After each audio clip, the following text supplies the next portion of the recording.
नमस्कार दोस्तों, स्वागत है आपका।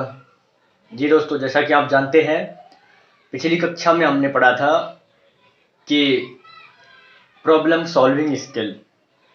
जी दोस्तों, तो आप सोच रहे होंगे कि प्रॉब्लम सॉल्विंग स्किल उन्होंने बता दिया, लेकिन ये जो है स्किल ये नहीं बताया। तो दोस्तों, मैं समझ रहा था सामान्यतया कि आपको स्किल का पता होगा, लेकिन फिर भी एक बार ज़रूरत है कि आपको स्किल के बारे में बता दिया जाए कि स्किल क्या होता है। ठीक है दोस्तों, तो जैसा कि हम सभी जानते हैं कि स्किल नॉर्मलतया जो सामान्यतया आप कह सकते हैं कि कोई विशेष चीज़ों को कहते हैं, विशेष एक तरीके से गुण कह सकते हैं हम स्किल को। जी दोस्तों, तो जो परिभाषा आप गुण की मान सकते हैं वही आप स्किल की भी मान सकते हैं, ठीक है। लेकिन फिर भी आप एक बार देखेंगे तो स्किल का हिंदी अर्थ आप मानेंगे कौशल। ठीक है दोस्तों, तो कौशल का अगर हम अर्थ निकाल के देखते हैं दोस्तों, तो कौशल का अर्थ निकलता है कि कुशल तब पूर्वक किया हुआ कार्य। कार्य करने की जो विधि होती है, कुशलतापूर्वक कार्य करने की विधि कुशलतापूर्वक होता है। कौशल का मतलब होता है कुशलतापूर्वक, लेकिन कुशलतापूर्वक तो कार्य कोई भी किया जाएगा तो कुशलतापूर्वक होगा तो वो कौशल हो जाएगा। ठीक है दोस्तों, तो अगर दूसरा अर्थ हम निकाल सकते हैं कि कुशलतापूर्ण जो कार्य करते हैं उनके काम करने की जो विधि होती है वो कौशल कहलाती है। ठीक है, तो ये भी अर्थ हुआ एक कि वे व्यक्ति जो कुशल है।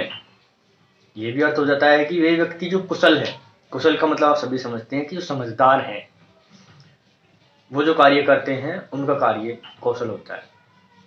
जी दोस्तों, तो इसी अर्थ में हम ले सकते हैं कि जो कुशल व्यक्तियों की कार्य करने की जो नीति होती है, कुशल व्यक्तियों के कार्य करने का जो तरीका होता है उसे हम कौशल कह सकते हैं। कुशल व्यक्तियों के कार्य करने का तरीका, यानी किसी भी कार्य को अगर हम करेंगे तो अगर उसमें हम कुशलतापूर्वक हमारे विधि को काम में लेंगे तो वो कौशल हो जाएगा। जैसे कि हमने आप मान लीजिए समय प्रबंधन का कौशल आपने सुना होगा, टाइम मैनेजमेंट।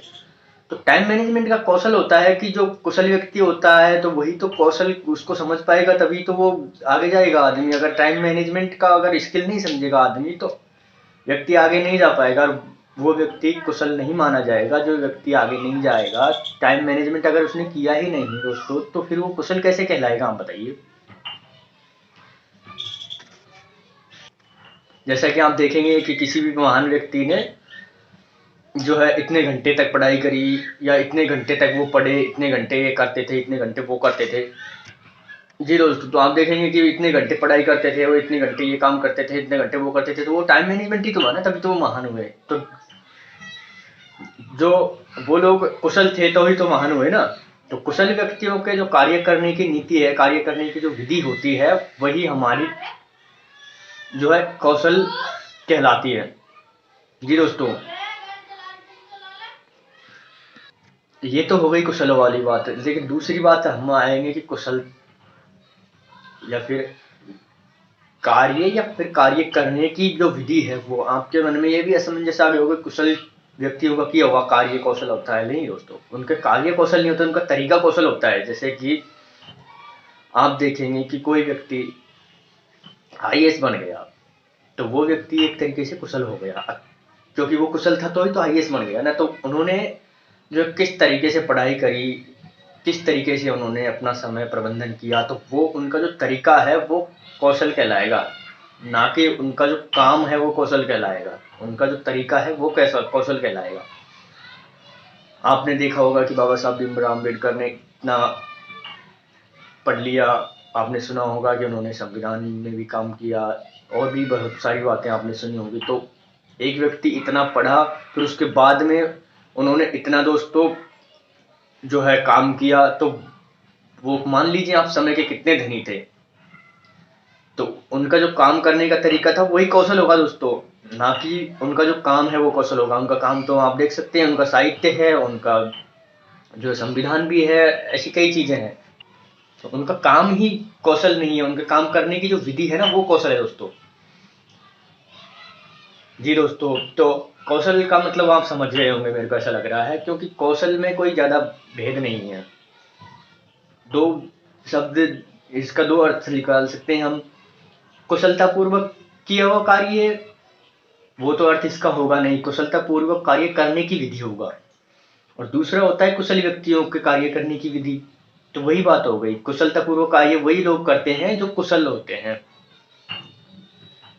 ठीक है दोस्तों, अब अंग्रेजी में इसका अर्थ आप क्या लेंगे वो आपके ऊपर डिपेंड करता है, लेकिन इसका अर्थ हिंदी में तो यही आएगा दोस्तों, कौशल जो कुशलतापूर्वक कार्य करने की विधि है।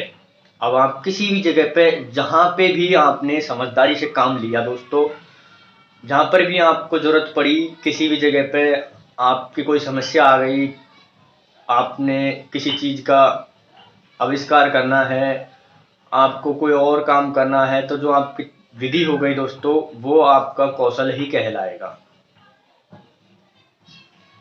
ठीक है दोस्तों, तो कोई भी ऐसी विधि जो अच्छे कार्य के लिए काम आए और बाद तक वो विधि एक फॉर्मूला बन के रह जाए, वो कौशल होती है, फॉर्मूला बन के रह जाएगी। जैसे कि मैंने आपको बताया सॉफ्ट स्किल में हमारा आता है ये समस्या कौशल। हाँ जी दोस्तों, तो ये जो कौशलों के प्रकार है वो मैं आपको बाद में बताऊंगा, लेकिन फिलहाल में कौशल के बारे में ही आप समझ लें। सॉफ्ट हार्ड जो दो तरह की स्किल बांट सकते हैं आप, उनमें आपका जो आपके वो अलग से विषय है दोस्तों, लेकिन फिर अभी फिलहाल के लिए यही है कि जो आपकी कोई भी विधि है जो एक तरीके से आपको नया मार्ग प्रदान करती है, आपको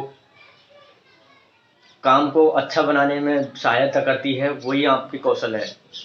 ठीक है दोस्तों, अभी फिलहाल के लिए आप इतना ही समझ लीजिए, कौशल वही विधि है जो हमारे कार्य को अच्छा बनाने में और उत्तम बनाने में सहायक कर है, वो आपका एक तरीके से कौशल है। और कुछ मत समझिए, आप कुशल कार्य करते हैं, कुशल लोग कार्य करते हैं, वो सब एक अलग चीज है, लेकिन आप तो अपने ऊपर ढाल के बताइए, आप कुशल है नहीं है बात एक अलग है, लेकिन आप अपने ऊपर ढाल के ये देखिए कि आपको जो विधि काम को सरल और जल्दी अच्छा बनाने में सहायक है, वही विधि हमारी जो है कौशल है दोस्तों। ठीक है, कौशल का सीधा अर्थ आप यही ले लीजिए, बाकी घुमा फिरा के बात वही आती है, लेकिन परिभाषा एक जरूरी थी दोस्तों। ठीक है, अगर आप कहेंगे किस प्रकार है, सरलता किस प्रकार करती है, तो मैंने आपको परिभाषा में और उसको समझा के बता दिया है। इसीलिए उम्मीद है कि आपको ये समझ में आ गया होगा। धन्यवाद।